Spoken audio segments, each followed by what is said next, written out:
আসসালামু আলাইকুম everyone, welcome back to my channel. আবারও চলে আসলাম আপনাদের মাঝে আরও একটা ভিডিও নিয়ে। আর ভিডিওটা শেষ পর্যন্ত অবশ্যই দেখবেন। কয়েকটা আপুর নাম বলা হবে, সেটা জানার জন্য অবশ্যই ভিডিওটা ফুল ওয়াচ করবেন। আর প্লিজ আপু ভাইরা একটা লাইক দিয়ে ভিডিওটা দেখা শুরু করবেন। একজন একজন করে সবার নামই বলা হবে। আর আমি সাথী ঢাকা থেকে বলছি। আর এখানে যদি আমার ভিডিওর কোনো অংশ ভালো লেগে থাকে, চাইলে আমার চ্যানেলটা সাবস্ক্রাইব করে আমার পাশে থেকে যেতে পারেন। তা আমি আজকে প্রথমেই ঘর পরিষ্কার করে নিব, তার জন্য ক্লিন করে নিচ্ছি। আর ক্লিন করার জন্য আগে সুন্দর করে যে ঝুল ছিল সেগুলো ঝেড়ে পরিষ্কার করে ফেললাম। পরিষ্কার করে ফেলে তারপর ফ্যান পরিষ্কার করে নিচ্ছি।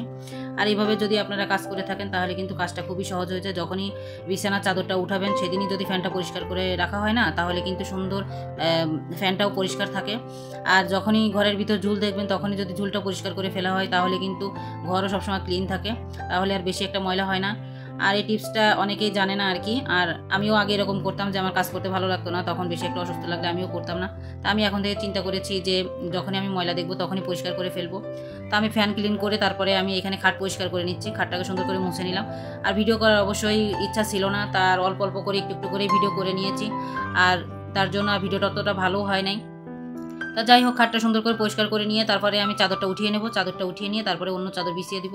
আর মেয়েদের টেবিলগুলোও পরিষ্কার করে নিচ্ছি, যেহেতু ঝুল পরিষ্কার করা হয়েছে, উপর থেকে অবশ্যই ময়লা পড়েছে। আর তার জন্য অবশ্যই টেবিলটা সুন্দর করে ক্লিন করে নিতে হবে। খাটও পুরাটাই ক্লিন করে নিয়েছি। আর এইভাবে যদি ক্লিন করে নেওয়া হয় তাহলে কিন্তু সব সময় পরিষ্কার থাকবে। যখনই ময়লা দেখবেন তখনই যদি সঙ্গে সঙ্গে পরিষ্কার করা হয় তাহলে সমস্যা হয় না। তা আমি সুইচ বোর্ডটাও একটু পরিষ্কার করে নিচ্ছি। সুইচ বোর্ডটা ময়লা হয়েছে, অনেকদিন পরিষ্কার করা হয় নাই। আর এটা পরিষ্কার করলে অবশ্যই একটু সাবধানে করতে হবে। আমি কাপড়টা কিন্তু ভিজা কাপড় দিয়ে পরিষ্কার করতেছি, যাতে সুন্দর মতো পরিষ্কার হয়ে যায়। তাই এভাবে যদি অল্প অল্প কাজ যদি সঙ্গে সঙ্গে করে রাখা হয় তাহলে কিন্তু কোনো কষ্ট হয় না। তা আমি সুন্দর করে এই যে সুইচ বোর্ডটা পরিষ্কার করে নিলাম, কত সুন্দর পরিষ্কার হয়েছে। সাবধানে অবশ্যই করতে হবে। তা ছোটো মেয়ের টেবিলটাও এখন পরিষ্কার করে নিচ্ছি। ছোটো মেয়ের টেবিলটা পরিষ্কার করে নিয়ে আর ঘরের ভিতর যত ধরনের আর্টিফিশিয়াল ফুল ছিল সে ফুলগুলো আমি সুন্দর করে ধুয়ে ক্লিন করে নিয়েছি। হালকা গরম পানি আর হুইল পাউডার দিয়ে ধুয়ে নিয়েছি। তাই এভাবে ধুয়ে নিয়ে রোদে দিয়ে দিয়েছি। আর সেটা দেখালাম না, আর ভিডিওটা অনেক বড় হয়ে যাবে তার জন্য। আর ভিডিওটা অনেক বড়ই হয়েছিল, আমি কেটে কুটে ছোটো করে দিয়েছি, কারণ এত বড় ভিডিও রোজার মাসে দেখার মতো সময় কারোরই নাই। সবাই এখন একটু ব্যস্ত আছে। আর যেহেতু সামনে ঈদের একটা প্রিপারেশন সবার ঘরেই আছে, তার জন্য আমি আর ভিডিও বেশি বড় করতেছি না, ছোট ছোট ভিডিও দিচ্ছি। তা আমি আমার ঘরে আগে চাদরটা বিছিয়ে নিচ্ছি, তারপরে আমার মেয়ের ঘরে চাদরটা বিছিয়ে নিব। আর এইভাবে যদি সুন্দর করে সহজভাবে কাজ করা হয় তাহলে কিন্তু খুব ভালো হয়। আর অনেক আপুরা আছে সুন্দর সুন্দর কমেন্ট করে, আর এই আপুদের কমেন্ট পড়লে মনে চায় যে আবার ভিডিও করি। আর মাঝে মধ্যে মনে চায় যে ভিডিও করব না, কারণ আমার হাজব্যান্ডের কাছ থেকে আমি 1 বছরের সময় নিয়েছি, যে আমি 1 বছর পরে যদি আমি কোনো সফলতা না পাই ইউটিউব থেকে তাহলে আমি ইউটিউব ছেড়ে দিব। তার জন্য আমি একটু কাজ করতেছি আর কি। ঘরে সংসারে সবাই তো সংসারে কাজ করতে হয়, কারণ আমরা নারী, আমাদের সংসারে কাজ করতেই হবে। কিন্তু ইউটিউবে কাজ করার কথাই আর কি বলতেছিলাম, যে যদি 1 বছরের ভিতরে যদি আমি কোনো সফলতা না পাই তাহলে আমি ইউটিউব ছেড়ে দিব। আমার হাজব্যান্ডের সঙ্গে আমি বলেছিলাম আর কি। আমার হাজব্যান্ড বলেছে যে এত কষ্ট করে লাভ কি, কারণ আগের চ্যানেলে তুমি প্রায় 2 বছরের মতো কাজ করেছো, কোনো সফলতা পাওনি, আবার এই নতুন চ্যানেল খুলেছো বলতে কি আমার এই চ্যানেলের কথা এখনও জানে না। তা বলেছে যে এখনও তুমি কাজ করতেছো আর কি, নামটা দেখেছে, কিন্তু নতুন যে চ্যানেল খুলেছে এটা আর কি বুঝতে পারিনি, মনে করেছে যে আমি নাম মনে হয় চেঞ্জ করেছি। তাই এই জন্য বলতেছে যে এত আর কাজ করার দরকার নেই, মোবাইলে তুমি সময় দিয়ে, ইউটিউবে সময় দিয়ে তোমার মাজা ব্যথা বানিয়ে ফেলেছো, তারপর চোখে সমস্যা করে ফেলেছো, এখন চশমা নেওয়া লাগছে তোমার। তা এত কষ্ট করে লাভ কি যদি কোনো সফলতা না পাও? তার জন্য আর কি এই বললো যে কাজ করার দরকার নেই। তা আমি 1 বছরের সময় নিয়েছি, যে 1 বছর দেখবো, যে 1 বছরের ভিতরে যদি না হয় তাহলে আমি বাদ দিয়ে দিব জন্য।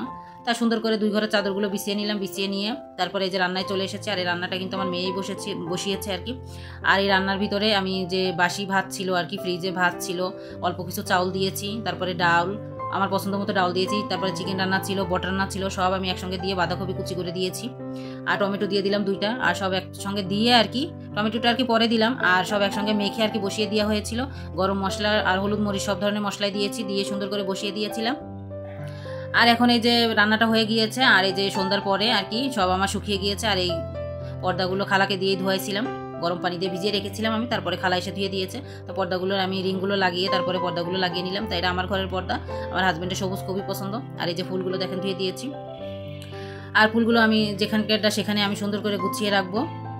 এখন আমি কিছু কমেন্ট পড়বো, আর আপুদের কমেন্টগুলো পড়ি। আর কোনো আপুরা মন খারাপ করবেন না, কারণ সব আপুদের কমেন্টই আস্তে আস্তে পড়বো। নাবিলা MIBB গেমিং সুন্দর সুন্দর কমেন্ট করে আর সবাইকে সাপোর্ট করে, এই আপুকে সবাই সাপোর্ট করতে পারেন। আর BD লাইফ স্টাইল কানাডা আর JN কুকিং এর আপুরাও খুবই সাপোর্টিভ, খুবই সুন্দর সুন্দর কমেন্ট করে, আপুদেরকে ভিজিট করতে পারেন। সোনালী দাস অফিসিয়াল এই দিদি ভাইটাও খুবই supportive, Moni's lifestyle MD kitchen, উনি দিদিভাই খুবই সাপোর্টিভ, খুবই সুন্দর সুন্দর কমেন্ট করে, ভিডিওতে কোনো সমস্যা হলেও বলে দেয়। দিদিভাইটা খুবই ভালো, সবাই ভিজিট করতে পারেন দিদিভাইকে। দিদিভাই অনেক সাপোর্টিভ। আর বড় বড় ইউটিউবারকে অবশ্যই ফলো করবেন, তাহলে অনেক কিছু শিখতে পারবেন। আমার মতো বলদা থাকবেন না। আর আমার মতো বলদ কেন বললাম, কারণ আমি 2-3 বছর ধরে কাজ করেও আমি কোনো সফলতা পাচ্ছি না ইউটিউব থেকে, তার জন্য আমি বললাম নিজেকে বলদ। আসলেই আমি বলদ, আর বলদ না হলে এতদিন কাজ করতেছি তারপরে সফলতা পাচ্ছি না। আর আজকের মতো এখানে বিদায় নিচ্ছি। সবাই ভালো থাকবেন, সুস্থ থাকবেন, আমাদের জন্য দোয়া করবেন। আল্লাহ হাফেজ।